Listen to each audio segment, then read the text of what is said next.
I actually don't think this is some sort of just minor scandal, the aftermath of the presidential election, and it'll go away.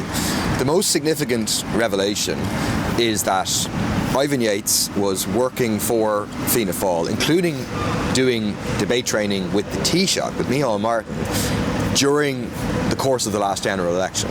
This is a time when he was presenting a podcast as a neutral, objective analyst. He was on RTE, he was on News Talk. Obviously, his podcast was hosted by News Talk.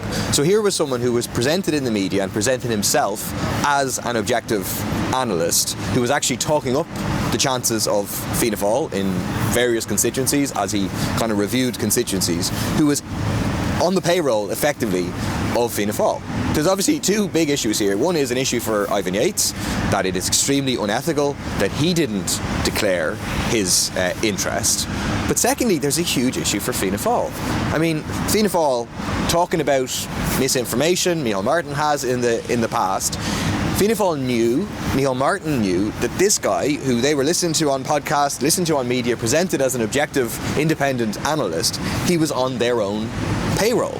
And that is like very, very deeply corrosive to our democracy, because even if there was no intention by Fianna Fáil to influence Ivan Yates' predictions and analysis in a Fianna Fáil direction, and even if he didn't intentionally say, well, I'm getting paid by these people, so I'm going to talk up Fianna Fáil's chances, even if none of that happened in an intentional way, it clearly has the possibility that it happened in an unintentional way of a bias that then reflects itself. Someone who knows, you know, he who pays the piper calls the tune, and the public isn't aware of it. And so it's why the public should have been made aware of it by Ivan Yates, but in particular should have been made aware of it by Fianna Fáil, who is now the Micheál Martin, the Taoiseach of the country. I think it is like a big deal. There are questions about, are there other supposedly independent commentators who have been on the payroll of Fianna Fáil or Fine Gael. We're going to bring forward a bill to say that all politicians will need to declare on a yearly basis their contracts